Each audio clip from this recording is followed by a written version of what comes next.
Once again, we are back. Yeah. And once again, we're going to talk about something I've been reading about because that's all I've got to say, really. It's the interesting things I've been reading. Don't know anything you've been doing because you don't make videos because, you're lazy. But that's okay. That's okay. You still got me.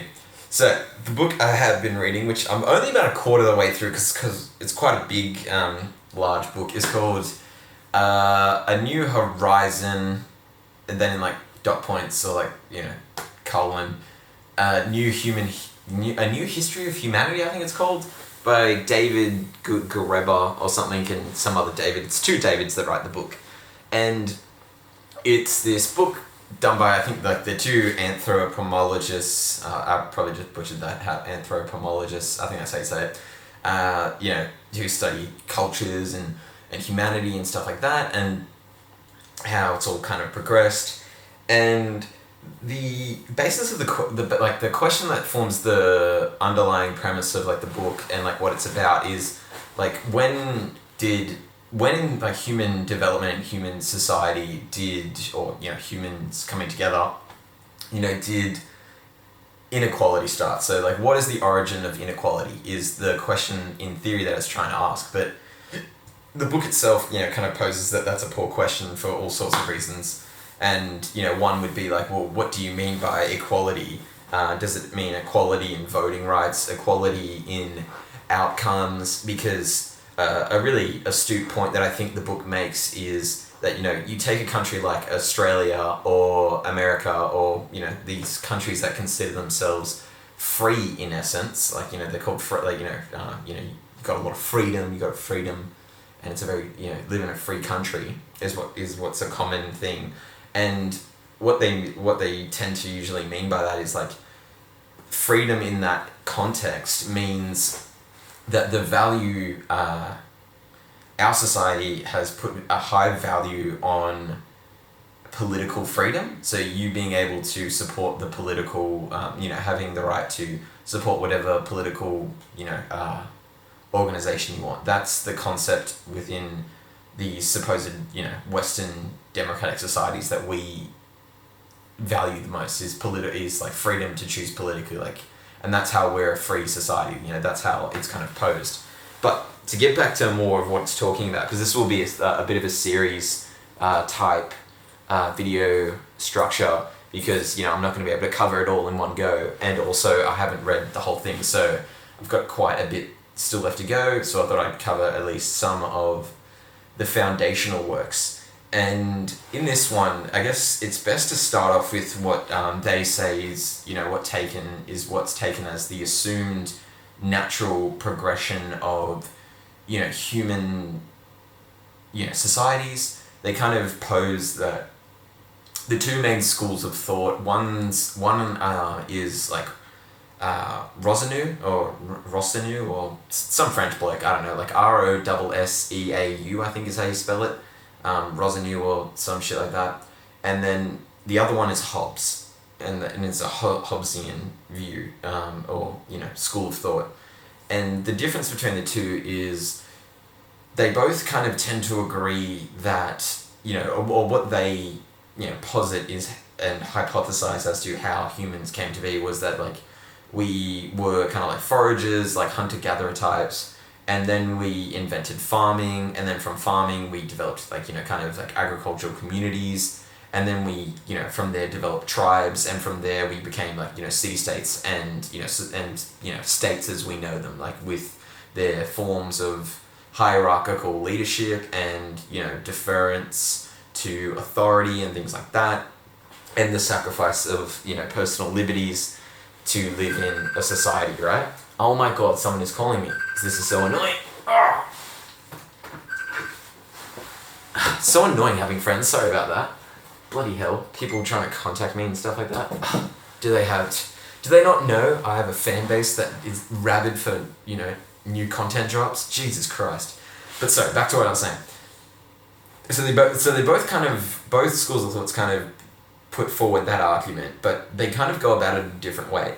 The Roseneau or the Roseneuan viewpoint is that, or perspective on things is that before we had societies, we were this innocent, naive, species. Kind of think of like Adam and Eve from the creation story of the Bible, but before, living in the Garden of Eden. It's like these perfect innocent beings, and then once we kind of developed agriculture and farming, we set up property rights, and that's a huge part of what they talk about is private property and ownership and stuff like that. And then that has led to our downfall. So a Rosaneuan viewpoint is more of like we had this golden age of equality or amongst ourselves, and then we set up these social structures and these societies due to the complexity, and that has led to our downfall, and it's led to us become very large amounts of inequality. People have huge amounts of authority and personal wealth, and while others have none or very little. While the Hobbesian view is kind of the opposite kind of take on it. It's like, it's the view of us like where before we had societies and stuff like that and states and clans and all of that, we were these, violent creatures that would, like, you see someone and then you get a rock and you smash his head in because why not? Because that's just, you have no reason not to do that because there wasn't laws back then. So of course you're just going to crush that guy's skull in because, he was asking for it, right? How dare he? And they kind of, and in the book, so these are the two kind of main schools of thoughts, and the authors kind of challenge that idea, and they go, it's quite silly to think that, with these, we've had human beings and, we've spread out all across the globe, and by this, I'm talking, going back thousands of years, even at this point, we've had all, spread all over the globe. You're telling me that every human society or every group of people came to the exact same conclusion of, oh, well, we need to set up, hierarchical structures to manage things. Like they're just like, their argument is kind of like, I'm not buying that.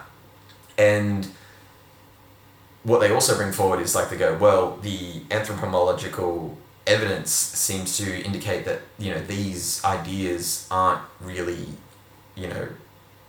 or these schools of thought aren't as concrete as originally thought. We assume them to be, historians have just kind of assumed them to be the way they are, like the truth, but it's not really the case when you actually kind of go through the broad amount of evidence. And they kind of start the book off, or one of the major components of talking about the book is, oddly enough, talking about Enlightenment era thinkers, your 17th, 18th century European thinkers, and kind of posits that we typically associate with that era and with those schools of thoughts around about the underpinnings of what we think democratic societies should be, because they were the ones that were talking about freedom and liberty and inequality and things like that, and the strange nature of the subjugation to statehoods and monarchies and things like that. But we associate it with those European thinkers, but the authors say, well, actually, a lot of a fair amount of that that self-critique that the Europeans did actually goes back further and is somewhat attributable to the American, and by American, and when I say the word American, I mean like as in the Native American, indigenous population, and their critique of French society. And they talk about a very appreciated or under referenced, I guess, person in human history called, I'm gonna ruin this name, God, Candia Runk, Candia,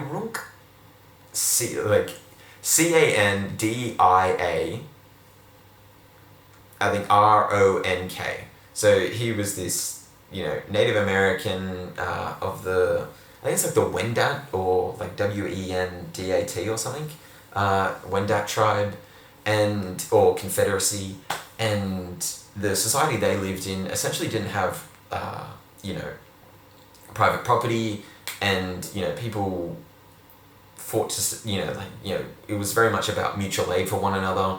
Although there wasn't equality in the sense that everyone had the same amount of capital, it was still the concept of like, in their society, in how they viewed their confederacies and stuff like that, with the members within it, it was found that, people could have more wealth than one other, but there was the obligation and need to see that like no one should go without, because that was a sign to them of kind of like a sickness within their community if someone is going without.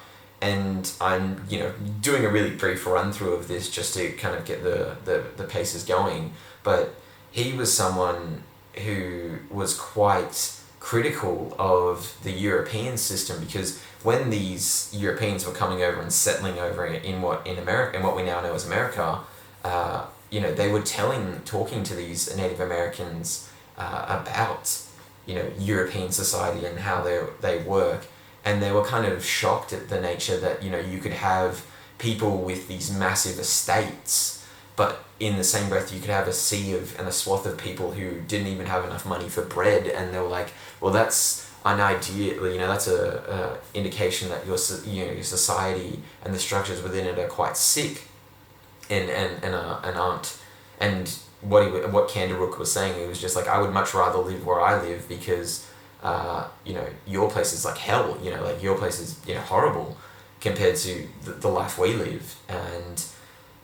And another major point the book tries to make is that it's very stereotypical of Western thinkers and Western historians and philosophers, or kind of Western oriented people, to view Native American tribes and indigenous tribes, or people who don't come from the European sect or way of or school of thinking, especially back then, as either these like noble savages who were like kind of going down that Rosenu path of they were these noble peoples of egalitarian nature, and they didn't know the original sin of society and hierarchical structures and private property. Like, they didn't know it, so they didn't know any better. Like, they couldn't have done anything wrong because they didn't know any better.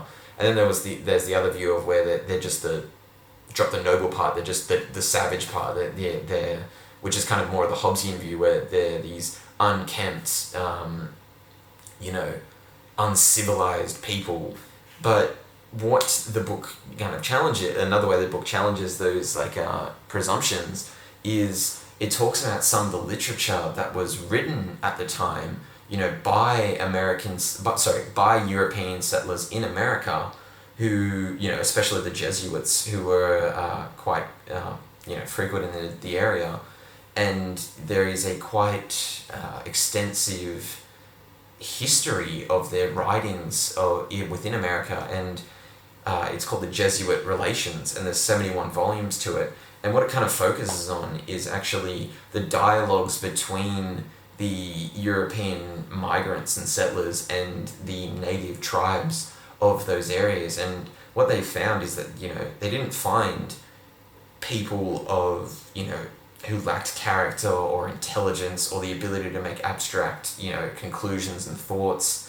They actually found people who were quite versed in being able to debate and participate in discourse, and they're actually quite shocked at that. And and what the book says is that those ideas were kind of that critique from the indigenous people of America got back to the salons and thinking houses of Europe, kind of through those texts. And one example of that, especially in relation to Kanderuk is this guy called Lhotan, Lohanthan, I think, who was a French kind of lower noble who went over to what was known as New France back then, because of course it was, and kind of some of his writings, I can't remember the exact the text he wrote, which became really famous at the time. was displaying some of those discourses that that he had with Kandaruk and really cut through to his core argument and critique of European and French society, and found that there was a lot to be said, because it became quite because at the time it was quite unique, because to have a critique such as that was so unusual, because up until then, for centuries, the way those European societies were structured was just a given that you'd have these monarchies or these, aristocracies who would have the overwhelming majority of the wealth, and everyone was pretty much just borderline, a peasant kind of serf almost. They kind of viewed it as the natural way of being. They couldn't imagine anything else. Yet these indigenous communities were actually providing a valid critique, and that I guess that's another part of what the kind of book is positing, is that we kind of believe that we have this one way of operating, which is the way we are now and the way we've structured our societies now, but that is open to change, and it's only open to change when we're willing to accept critique of our own societies and willing to kind of think about how we would want to move things in the direction, or a direction we'd like to see, and to counter also, sorry, just a quick tangent, to counter the Rosaneuan view of they were these noble savages who just didn't know about this stuff. What those texts talk about is that these indigenous communities were people who not just weren't unaware of things like private property, but were more like they could understand where that could lead and how bad that could be, and how that could go quite bad, and so they consciously avoided it because of the things that we have now of really large wealth inequality, and I think that's a really interesting viewpoint, and I haven't really because I was additionally of that same viewpoint myself, of where I thought we kind of followed this very streamlined approach of we're hunter-gatherers, then we're a tribe, then we're a clan, then we're a state, kind of structure or evolution.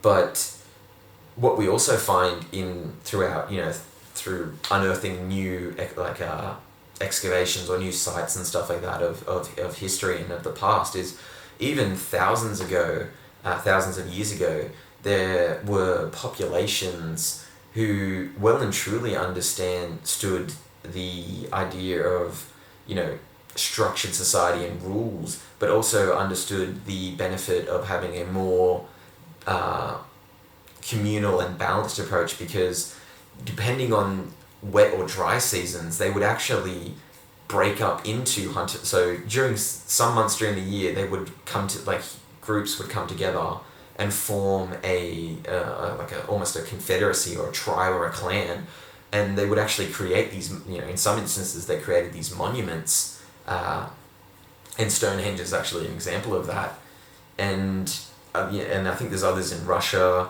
and in Brazil as well, in South America, and God, I lost my train of thought. Oh yeah, so in some months of the year, they would create those kind of hierarchical structures, but then in other parts of the years, they would actually break up back into these smaller hunter-forager bands, where during those times, there would be a hierarchical structure. There would be a chief or a clan leader who would manage and would have authority over those times. But when everyone came together, all the tribes came together during that good time.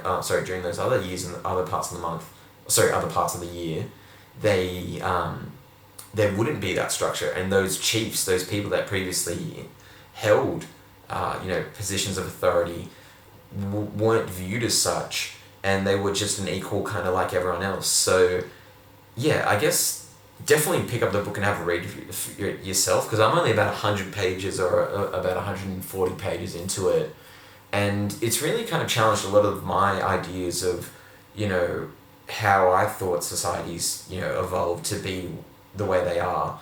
and it's provided a new, just like the book says, a new history of humanity in the way that, there are so many more examples that the book references, and I should have actually written it down, so apologies for that. But yeah, like from burials thousands of years ago of people, like one was in Sudan, where they were given all these beads and seashells and stuff like that, yet the person had a deformity, like that they had a deformity. I can't remember if it was dwarfism or something like that, or some sort of other congenital condition, but it showed that, like, even in those societies back then, they took care of people who, because they can also do the examination of their bones and stuff like that, and found that they had sufficient nutrition and stuff like that for the time, and that they were taken care of. And yeah, it was just, I guess, a really interesting read so far. I'm probably doing a terrible job explaining it, but those were just some thoughts that I've kind of been able to pull together from having read the book so far, and definitely give it a go. I'll report back on more of my findings later, but yeah, it's interesting to know that, and it's, when you think about it, it makes quite common sense that, throughout these thousands of years, and even thousands of years ago, humans had the same size brain then. They still had the same level of intelligence as us, as we think today. We might think we're a lot smarter because we have iPhones and the internet and shit like that, but they weren't idiots either. They were capable of imagination and abstraction and intelligent thought. So yeah, it's quite unrealistic to assume that every human culture came to this singular, converged on a singular sort of way of doing things. There are so many other ways that humans have experimented and played around with structures of society, and even just based off the examples, we can play around with it, but even on time, or like based off the time or the seasons, where certain